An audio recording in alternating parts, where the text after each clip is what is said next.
Hello everyone. Nice to see you here today for our second training for the students competition for the SketchUp.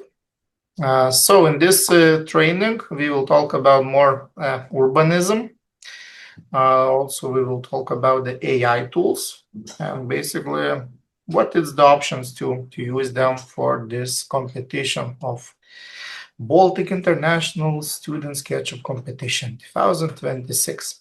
So with us today, we have only us that you can see from the screen. Yes, I myself, Marius from company GeoNovus.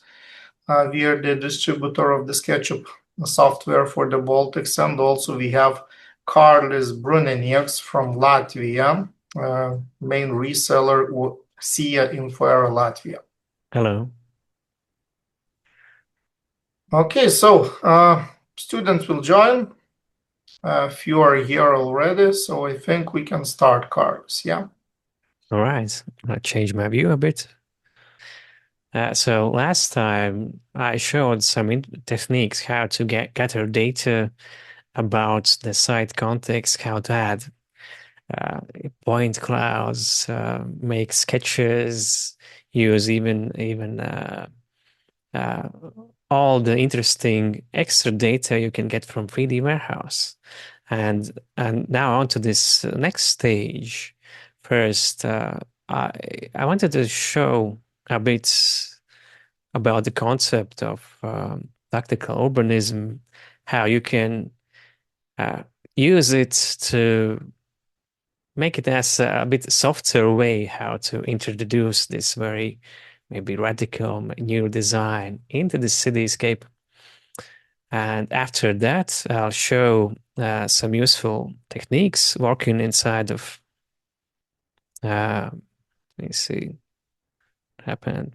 In SketchUp, first about basic modeling techniques in polygon modeling, Boolean modeling, parametric modeling, AI modeling, and how to improve your SketchUp styles so you could get the best out of AI rendering tools that come inside of SketchUp. So first, jump into a presentation about tactical urbanism. So you can understand it many different ways, but I'd say it's more citizen-led, small-scale approach to neighborhood building that uses usually short-term and low-cost and scalable solutions to then later make some more long-term changes.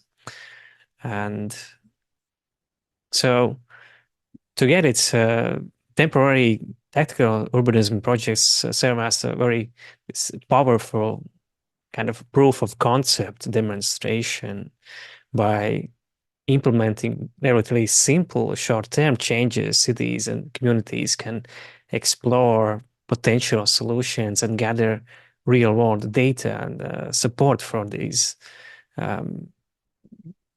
design projects that in the end might cost a lot more. But during these experiments, it's a great way how to know what the community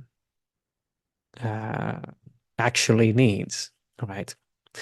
And some examples how, at least in Riga, and I heard in Lithuania as well, in Vilnius, the city, for instance, creates these competitions where citizens can submit some proposals, they can then vote on them, and those that get the most votes can actually, they get implemented.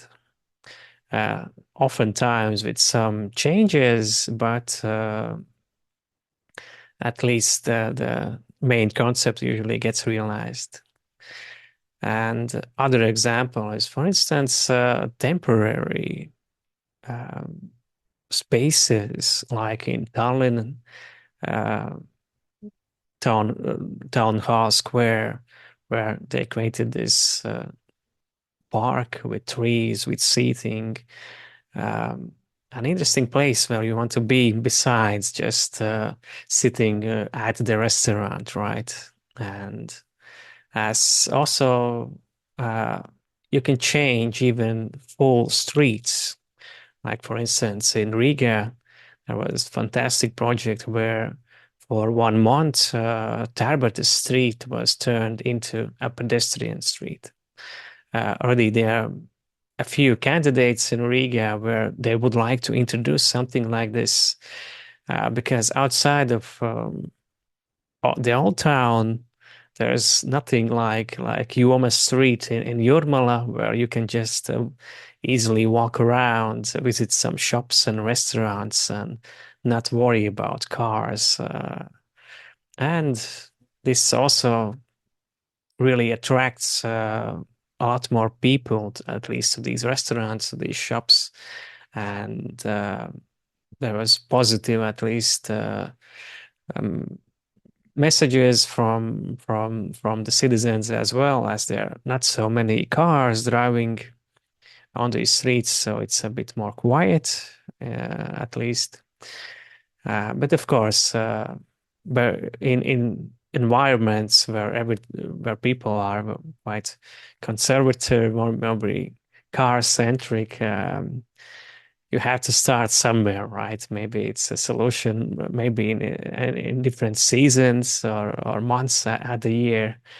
But these tactical urbanism kind of experimental projects is a great way how to at least achieve some change. Other projects are like the Portal project in different cities around the world, and also started in Vilnius.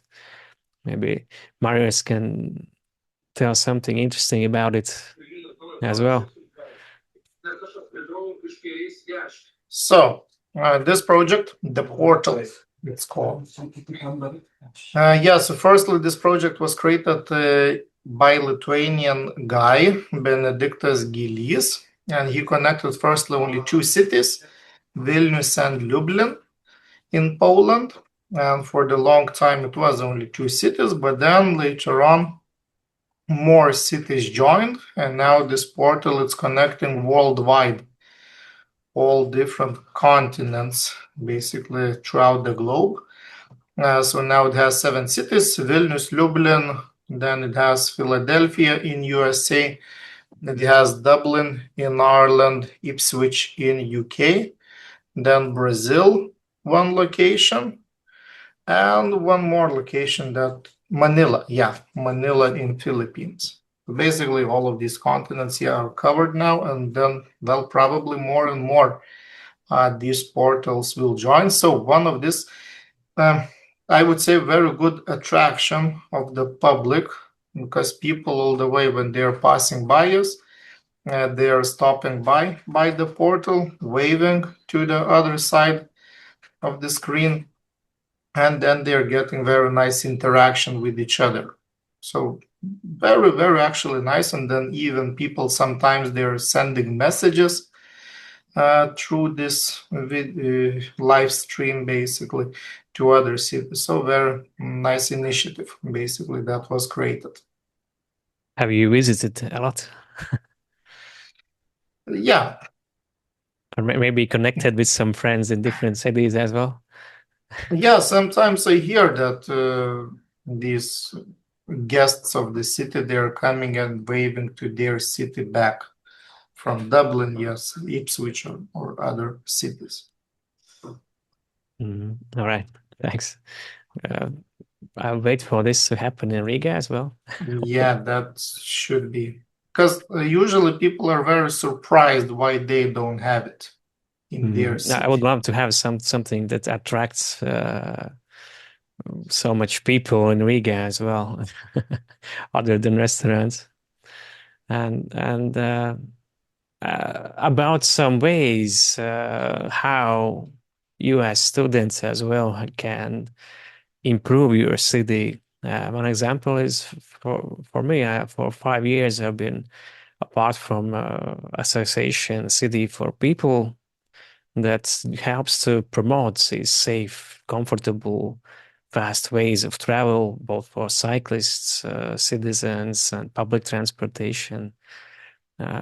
Association also just gathers every month data on cyclists in Riga, and generally just promotes good urban planning solutions and wise architects, designers, and even these city associations how to start their own projects, how to connect to Riga, different kinds of associations as well. And the name of it is came from Cities for People from Jan Gehl. So Pilsēta cilvēkiem is just a city for people. And it's kind of the must reading, I guess, for most urban planners, architects as well. But for everyone who's in design, I would suggest. Well, this book was quite a bit very academic, right? But there's a newer one called Soft City by David Sim. He's just a big student and worked together with Jan Gehl and created a more illustrative book with a lot more pictures, a lot more examples, a bit easier to digest for everyone at least. And just last year, he attended Riga as well to present his book in Latvian. So probably it should be available in Lithuanian and Estonian as well. So really can suggest this book. And a bit about the things we do in Pilsēta cilvēkiem, just to know. And a few things we do is create sometimes protests which are usually as an experience for everyone who attends, the bystanders, the drivers, and everything else. So in this instance, we were celebrating that the public transit is king. So we treated everyone who's at the bus stop as royalty, giving out drinks and celebrating them and trying to improve city infrastructure to just make more bus lanes, simply. Other projects, one was we have massive problems with the bridges that are quite old, and to kind of promote this idea to improve the sidewalks at least until the bigger roadworks start. So we visualize this space as a challenge, as it's once until it's Olympic Games. So every day people have to jump over puddles, run around barriers just to get across to the other side of the bridge. So it's actually a bit scary if you just go by foot over the bridge. You have to watch out after every light pole if any cyclists are coming. So very stressful. So these temporary Olympic Games on the bridge. Another one, just last year, we created a temporary space between a very busy roadway, a restaurant in this small patch of green, where there's some grass during the morning rush hour. So offered people to just try to imagine if the Krasmala, this promenade, wasn't just made for cars, or maybe for people at least. And you see in different cities, they use very temporal things like restaurants on waters or creating extra piers just to expand this promenade to give some extra things to do there, right? Well, at least you'd say this competition also expands on this.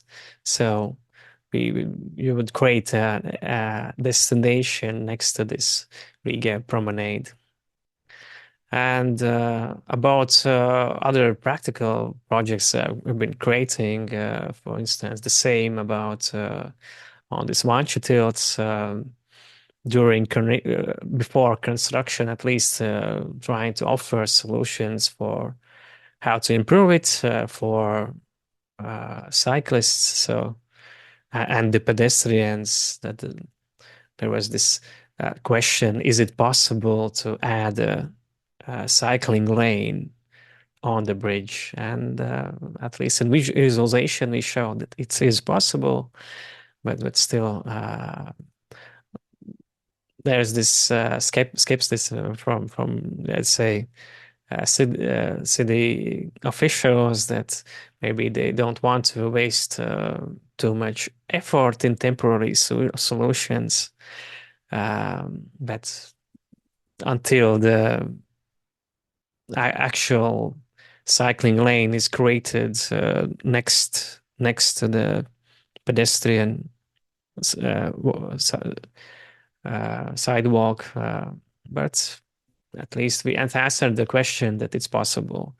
Other projects I create inside of SketchUp is, for instance, there's a fantastic technique you can use, V-ray dome lights, where you can capture a space from Google Street View, use the dome as SketchUp, this space, and visualize some solutions inside of it, and using some shadow catcher materials as well, and keyframe animation plugin, I was able to visualize how we could improve the safety on this crosswalk.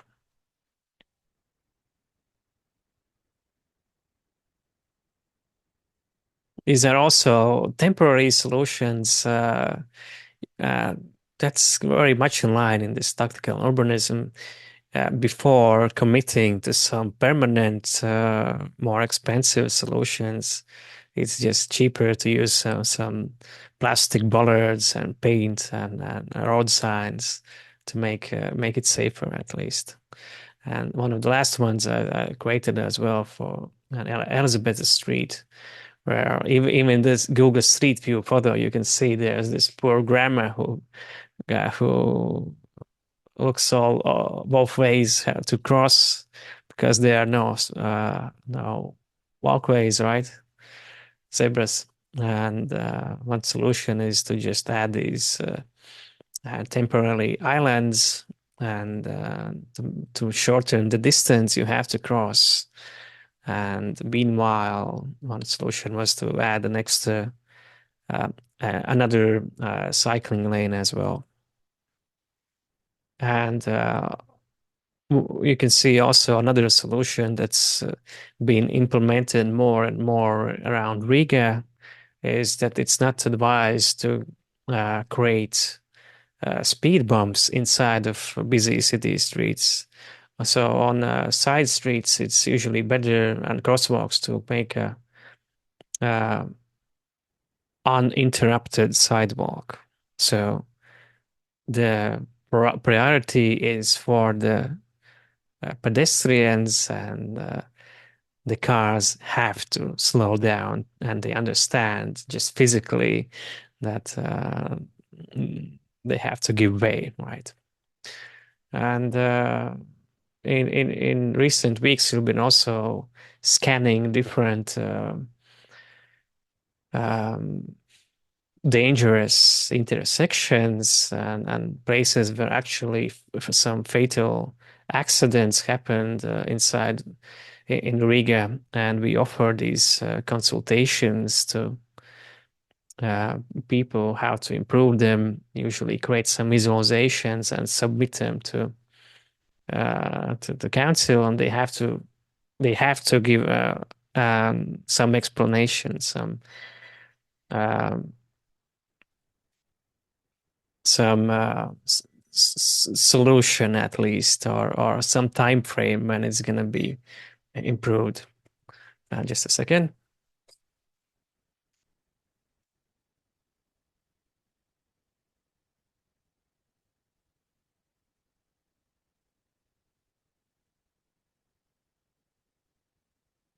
And for instance, in this section of the railway crossing, where there was this fatal crash where two girls were riding on a scooter, and just using SketchUp and the new Gaussian splats plugin created a simple animation showing that you can just simply add some automatic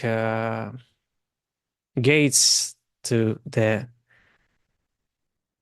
sidewalk as well, not only for the cars. So you can't just physically drive over it too fast.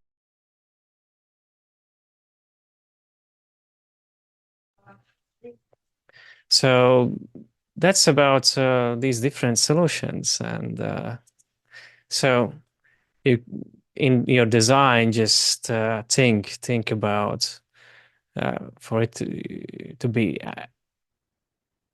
so uh, lower cost solutions will be more likely to be actually implemented. Use these more, at least modular solutions, so it's easier to implement on top of this bridge, and you can experiment with it as well, at least, right? But that's about this part, and I'll just jump right um, into SketchUp.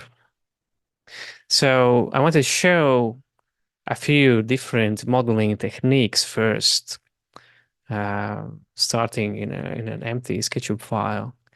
Because I see some participants are very new to SketchUp. The basic modeling techniques for buildings, at least that I usually use, is a simple polygonal modeling technique. So, for instance, if I draw in the dimensions of the house offset, I'll draw in some simple places for doors and windows. Then you can just use tools like push-pull to create the volume. I'll double click to extrude again. And for instance, this is going to be a window. This is going to be a door. And with push-pull, I could simply cut necessary holes and I'll clean up the geometry. So this is a simple way with kind of polygonal modeling tools, how you can create a simple space. The problem with this is you can already see there's usually quite a lot of cleanup uh, to get it ready. And with these kinds of tools, you're usually limited to more simple shapes. Uh, an option you have is also to use solid tools. And I haven't. So the technique is Boolean modeling. For the same design, almost you can design with make a simple wall, and while it's okay, I'm gonna make it as a group and simply gonna paste it, copy it, rotate it, put together some design, and that's the basic shape I want from the house, for instance, and I can simply select these um, objects and use outer shell to combine them in one object. So there's no cleanup in the end. And if I want to simply cut out some windows and doors, I can also use things like I'm just going to draw a box and paste it in different places as well. And with the same solid tools, you'll be able to use things like subtract tool, where I can take one shape and extract it from the other one. So already there's a lot less cleanup you have to do creating the same shapes. But I would suggest to is always create any object as a solid object, so you will be able to use these tools at least. And where solid tools really shine, if you want to make more interesting this art object, for instance, I could take 2-point arc. I'm going to draw in two arcs. I'm going to copy them,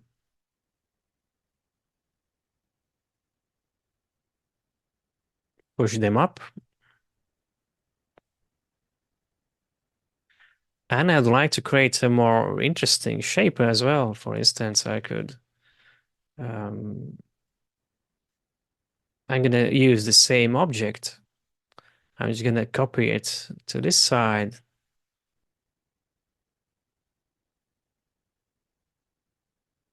Make it a bit bigger as well.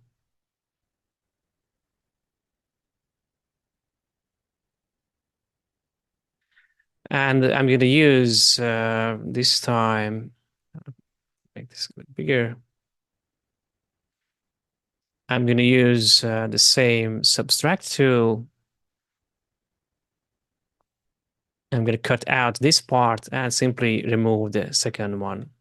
So you can at least make more complex objects. And then again, if I wanted to cut it in different pieces, there's a fantastic way I can just kind of deconstruct this object by creating a larger one, kind of intersecting it with this one. I'm going to select both of them and use split, which will allow me to split this object into different ones. So maybe it's kind of offset a bit and an interesting wall I can use in my design. And the same technique can be used when creating more complex roof shapes as well. For instance, for this house, I'm gonna push-pull the faces up a bit more and simply draw in, let's say, a roof shape like this.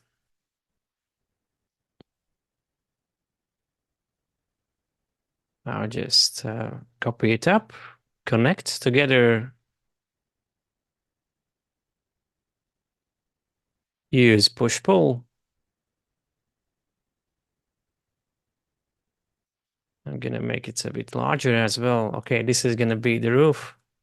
I'm just gonna create a group out of it and use this time trim tool, where the roof is gonna be the one that trims the walls, and what I get is something like this, and I'm simply gonna delete the upper part. So that's a very useful technique to make more complex forms, at least. And if you're just using the online tool, SketchUp for Web, only the outer shell tool is available. But if you have the student license or the Pro or Studio, you can use the full set of solid tools as well. Uh, of course, one thing you note is it works with perfect objects. So if you need some extra help keeping the objects tidy, just install Solid Inspector plugin. And for instance, you'll be able to see if there are any. Let me draw something that shouldn't be there. It just allows you to analyze an object and fix it before you can use any of the solid tools. So if you use solid tools and create all objects as solids, it will be also possible to actually 3D print them out, for instance. So that's about these basic modeling tools.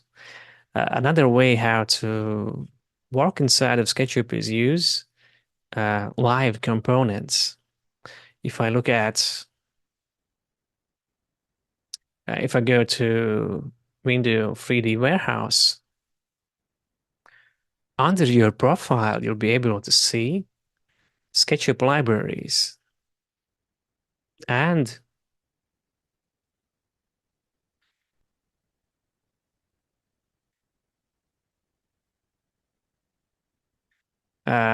there's a section called 3D models. And there's a lot of collections with over 300 parametrically editable 3D objects. For instance, if you need something for your landscape, already just selecting one of these objects, you can see in animation they move around. So it's possible to change them. For instance, if I take this modern metal fence, I can download it and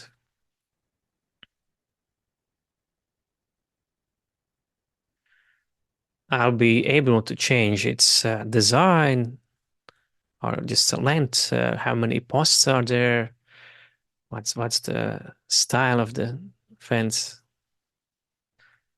So you can already get very interesting designs. You don't have to spend hours looking at 3D warehouse for the perfect one, maybe because kind of perfection is the enemy for creativity. So uh, look around 3D warehouse, and what you'll be able to find is already created a kind of a collection of the most useful uh, landscape and building design live components from 3D warehouse. I just wanted to showcase some possibilities. So, for instance, um, for simple landscape objects, if I need some plants in a pot, you can download this object and simply change the height, depth, and width of this object.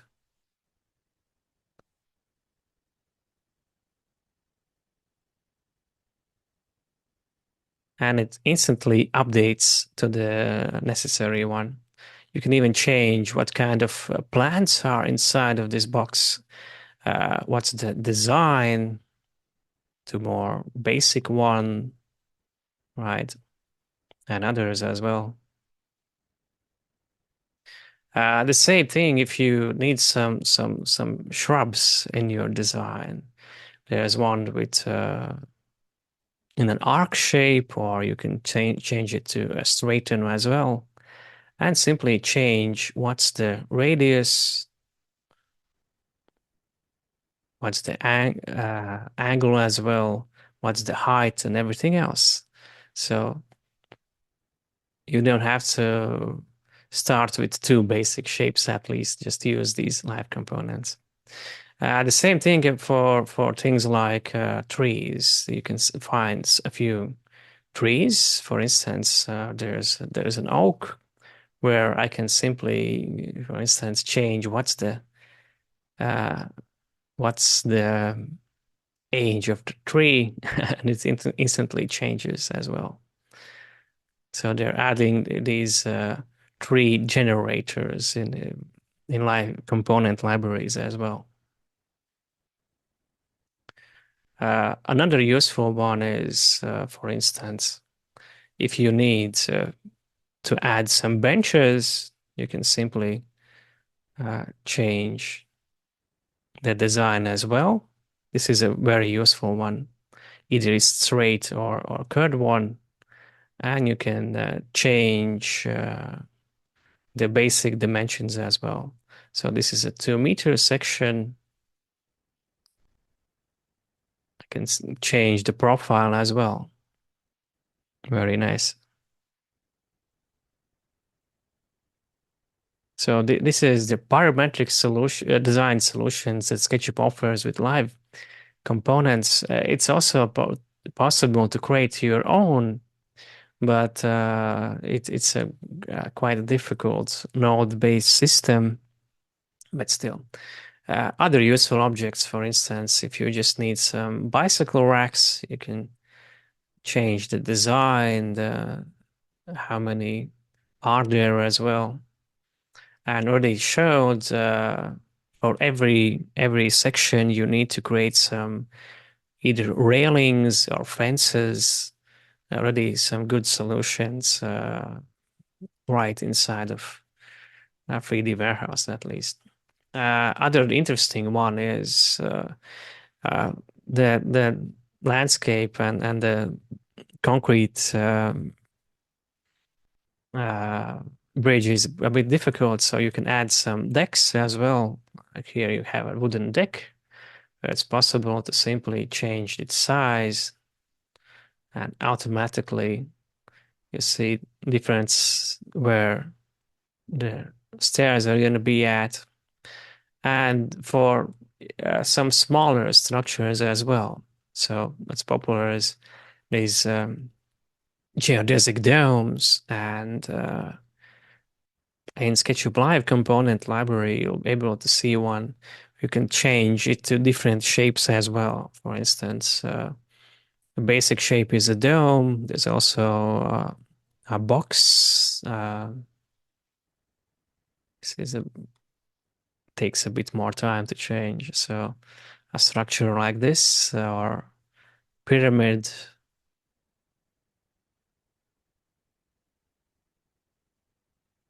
Or just some organic shape where you can easily change all the dimensions as well. So, for instance, you can create a smaller section with these kinds of buildings for creative tasks to do there inside. Other very useful objects can be things like glass walls. There's also these arch objects and floors as well. You can change the design, the tile amount. And for instance, on the bigger bridge, if you wanted to add some steps, maybe there's a small theater.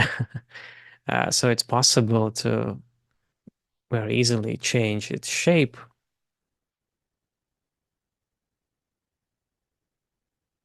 Be it straight or curved. I can set how many steps are going to be there. And if you need some seating, you can add even some chairs. And this is not a good chair choice, I guess, for exteriors. Check theater chairs. It's more like for a stadium, right? Or even you can add some tables as well.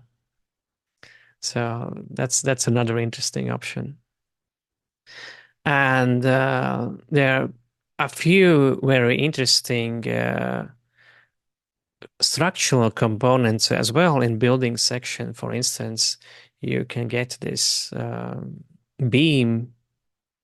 So if you need to model with these kind of structural elements, just download one of these and you'll be able to change its type as well, be it as a channel or T-bar, circular.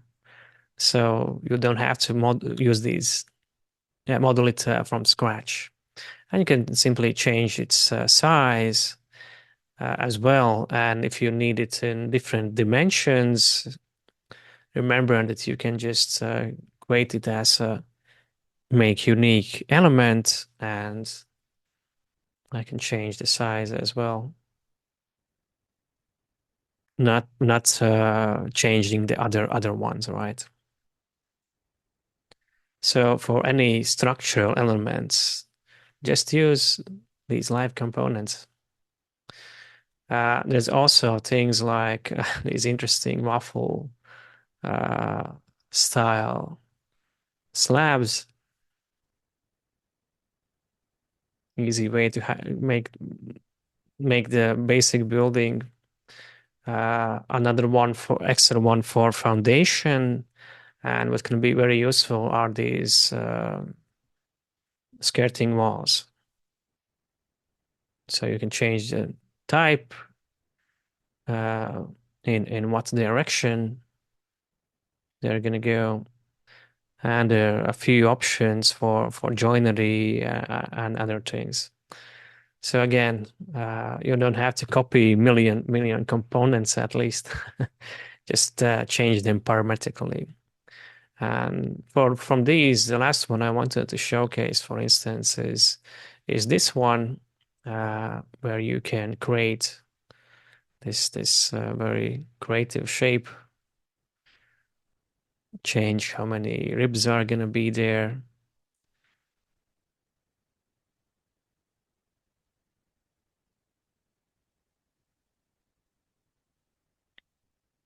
Yeah, just make something crazy.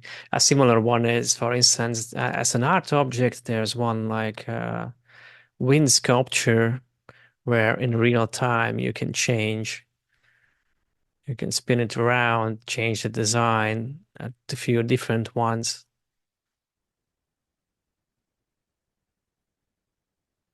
So that's an interesting option as well. But for instance, for my design, I want something very creative. What can I do? Uh, you can install first SketchUp Assistant. So in Extension Warehouse, already the first one you can see is SketchUp Assistant. I'm going to open it up.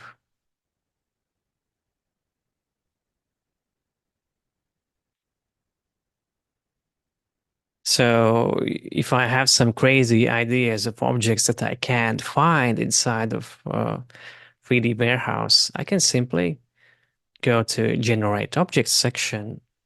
I'm gonna I'm gonna generate from a prompt, and any suggestions, I can say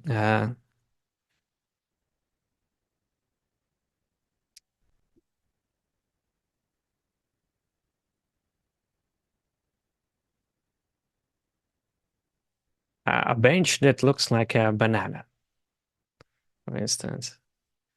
I'm gonna press Generate Image. So the first section, I'll be able to usually see a few concepts that AI assistant creates. Oh, okay, I like this one. Very, very creative. I can then select use this image, and using SketchUp AI credits, I simply have to wait for the object to be generated. It usually takes around 4 minutes, I think, to create the object. While this one is being created, I wanted to show, for instance, if you have to create an object from, maybe it's a real world object, you need to create it from multiple images.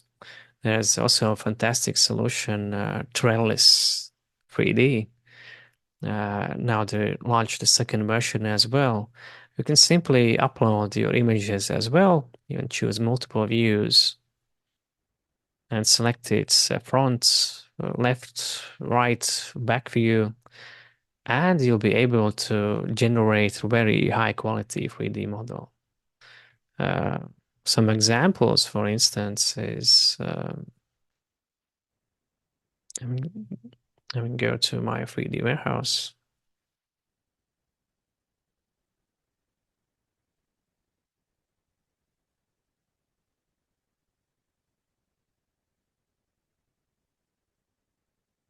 For company Wenden, they create fantastic high quality wood furniture in Latvia, but they don't have any 3D models. So I took a more challenging one, uploaded a few images, and what I got is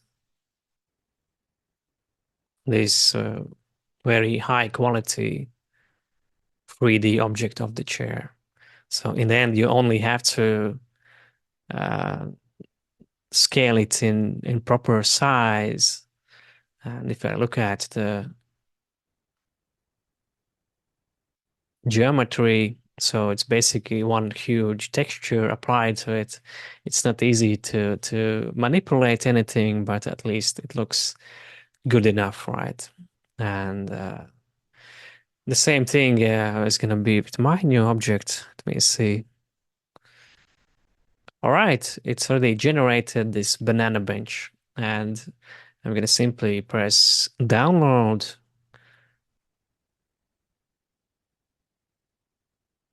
And there it is. So it looks quite good. For SketchUp AI assistant, I think they used Rodin. It's a different engine, but creates good enough model as well, right?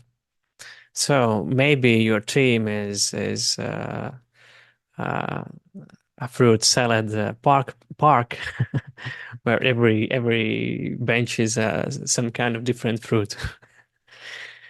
So you don't have to be an expert in modeling to create something like this right now, at least. Uh, so that's the AI generation part. Another thing is to get the most realistic results. For instance, I'm gonna take my banana bench. I'm gonna take this one or these two objects.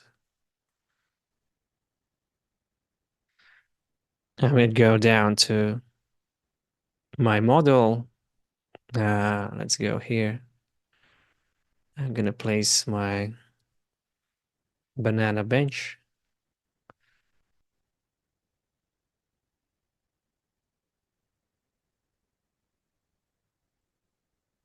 Uh,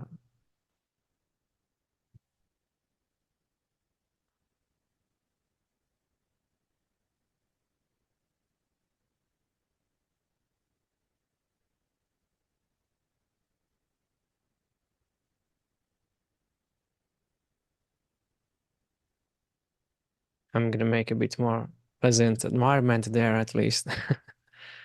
Let's copy a few more.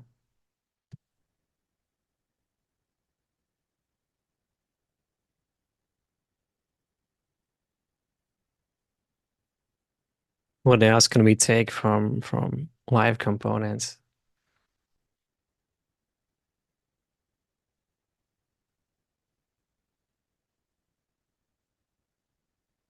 All right, I'm just gonna take the bush as well.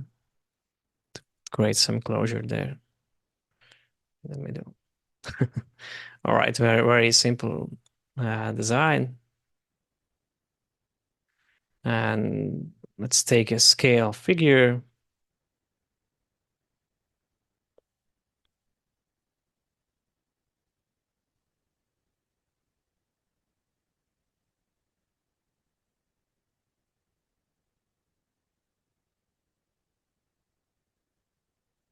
All right. And what should I do to now get the most realistic results um, without rendering? So I'm going to use SketchUp AI Render.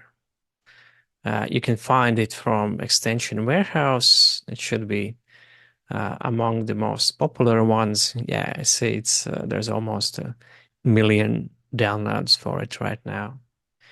And without doing anything, I'm gonna see what results I can get from this AI render.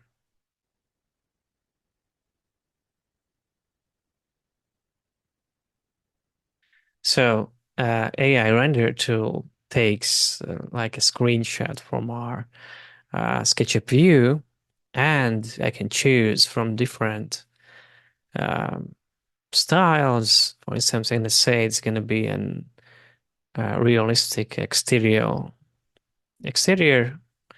I can add some extra prompt details as well, but I guess without doing anything else, I'm just going to generate this image. So for everyone with not for these licenses for it you gained, you'll have 1,500 credits where you can spend it either on object generation or creating these visualizations, experimenting, and yeah, if you run out, you'll have to buy extra. But it's not from Rockwell resellers; it's straight from SketchUp. So the robots are doing their thing, and at the moment, I should be, yeah, I can see the downloaded images now. So some interesting results.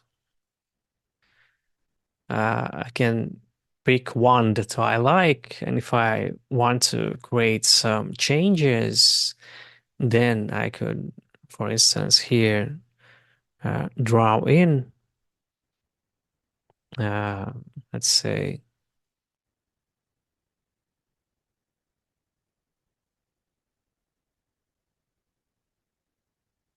in this section, I'm going to write what do I want.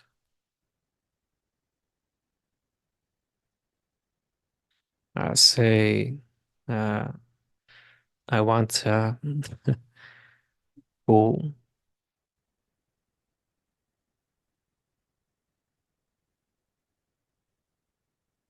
and I have to wait again for robots to do their thing, and I should be able to then see 3 different variations of this change in this AI render. And it's similar like using Photoshop's generative fill tools. And what I can see, okay, was some issue processing this request. All right, I'll leave it with that at least. Okay, a different thing I wanted to show. So, usually with AI tools, there's this concept kind of garbage in, garbage out. If the sketch you're sending is very unrealistic, you won't be able to get too good results as well. So, uh, some suggestions how to change the styles and everything else to get better results. First off, I'm gonna change it to a better perspective to have a more human scale one, a bit of a close up for instance. Then I'm gonna turn on shadows from SketchUp.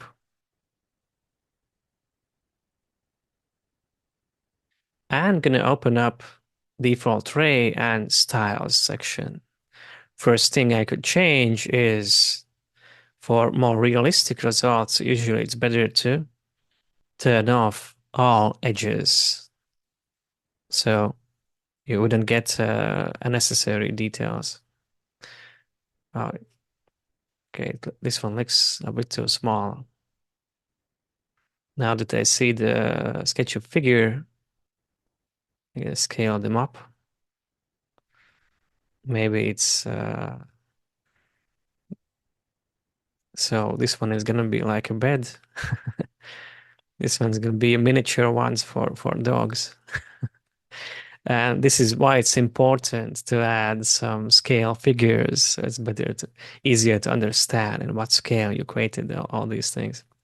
So to make it a bit more realistic, the next step, I'm gonna change in face settings. I can turn on ambient occlusion, and I'm gonna get this drop shadow, so the objects are a bit more grounded at least. You can see the results with them and without. And the next step, if I wanted shadows to be a bit more expressive, I can go to the shadows section and make them a bit darker, for instance, over here. Another thing, I already had it on, but you can see there's an option to display textures in a photorealistic manner. So uh, if you have it on, you can then add some realistic textures as well. For instance, I can look from materials. I'm gonna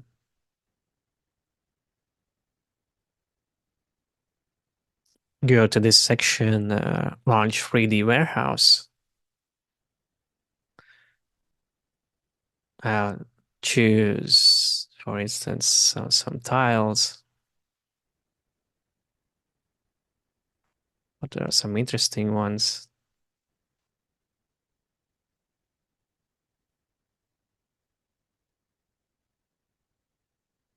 All right.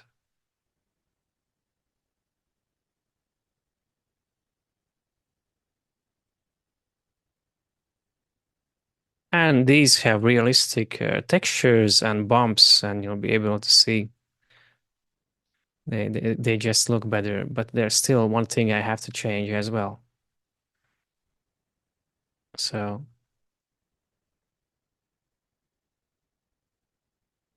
I need to use SketchUp environments as well. So going to section environments, I can choose a background which will show some sky or sunset, so it doesn't look too boring at least. And if I change the direction of the shadows, I'm gonna get a bit better hue now. All right, this is my banana design.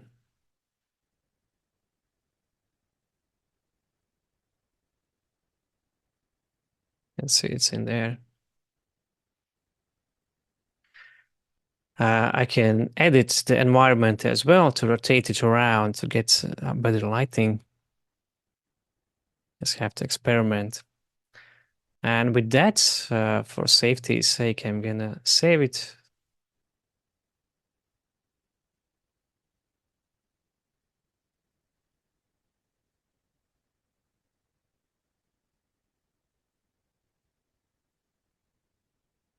And see what results I get now that I gonna render with AI.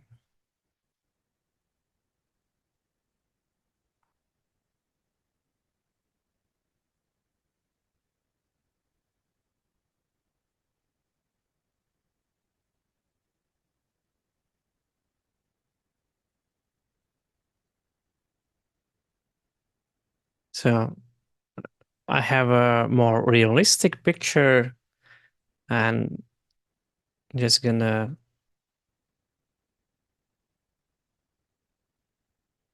reset everything.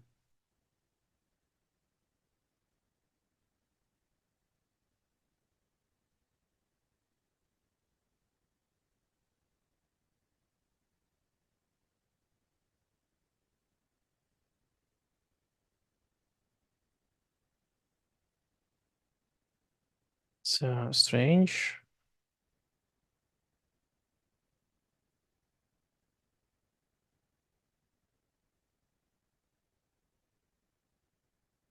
I'll launch again.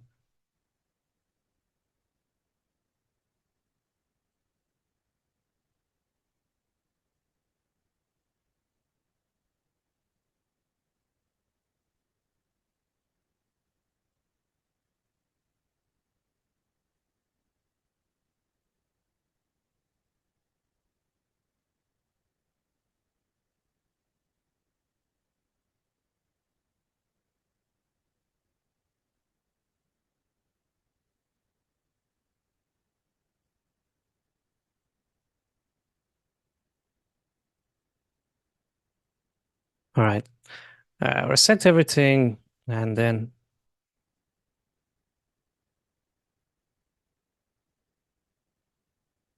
it's still stuck at in painting phase. I don't know why. All right, let's try it again.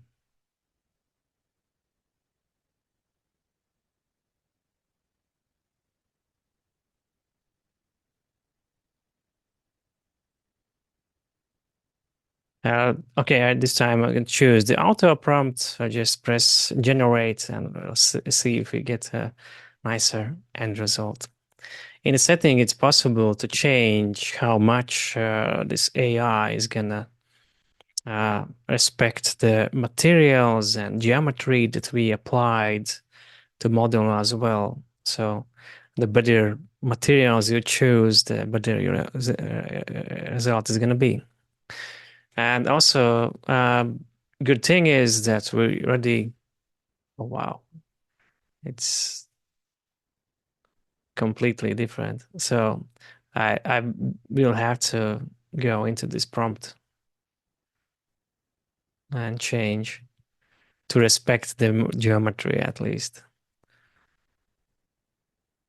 Uh, Good thing is now that, all right, additional settings. Let's see what we get now. In new model, it's also possible to use Nano Banana newest AI rendering solutions. Right now, it's using diffusion model. Maybe that's why getting problems now. But we'll see. Maybe the end result is better now.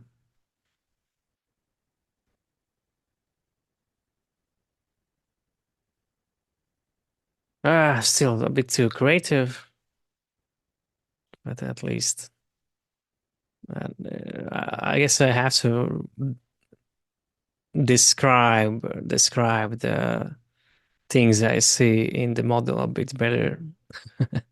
Learn to talk with the AI a bit more. Another option is also always to for rendering. If you have extra tools, you can use outside generators. Just take the picture from SketchUp and ask Gemini, Grok, or ChatGPT to make the versions as well. So all of this is for the small scale project, of course, in the main design category. Uh, there's no AI rendering allowed, but in the small one, if you don't have time, the main thing is to get some great model, your design, uh, show how well you can use uh, AI rendering tools if you choose to. That's kind of it for today. um, didn't get the best results from AI render, but at least there's a fantastic banana chair. Maybe there are any questions?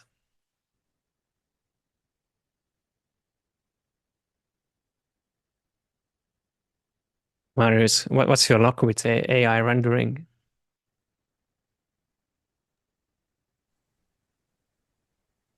So, as just you saw, yeah, SketchUp is moving, of course, to the good direction with all the AI tools.